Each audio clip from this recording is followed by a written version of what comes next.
Welcome to our channel. Today we how to download Yelp for Business Analytics for local rankings, beginner guide step by step clearly. To start, open your preferred web browser. In the URL bar, type in yelp.com. Once you are on the Yelp homepage, scroll down to the footer. Look for the link that says For Business. Click on the For Business link. This will redirect you to the Yelp for Business portal. If you already have a business account, click Login. Enter your email and password. If you don't have an account, click on Claim Your Business.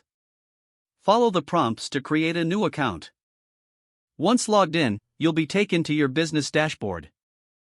On the dashboard, look for the Analytics tab. Click on the Analytics tab to access your business data. You will see a variety of metrics related to your business. These metrics include customer leads, views, and engagement. To download this data, find the Download button on the page. Click the Download button. A pop-up will appear asking your preferred file format. Choose either CSV or Excel format. After selecting the format, click Download. The file will begin downloading to your computer. Navigate to your Downloads folder to find the file.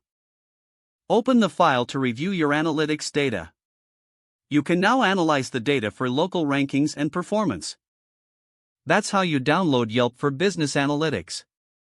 If the page does not load, refresh the browser or try again in a private or incognito window. Make sure you are using the correct email address, then retype it carefully to avoid small typos.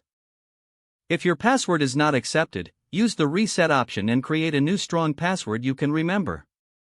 Check your spam folder for verification or security emails, then complete any requested confirmation steps.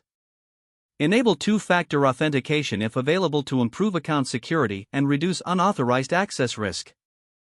After signing in, review your profile details so your contact information and settings are accurate and current. If you see an error message, note it down and try again after restarting your device and internet connection. Don't forget to like this video and subscribe to our channel for more step-by-step tech guides.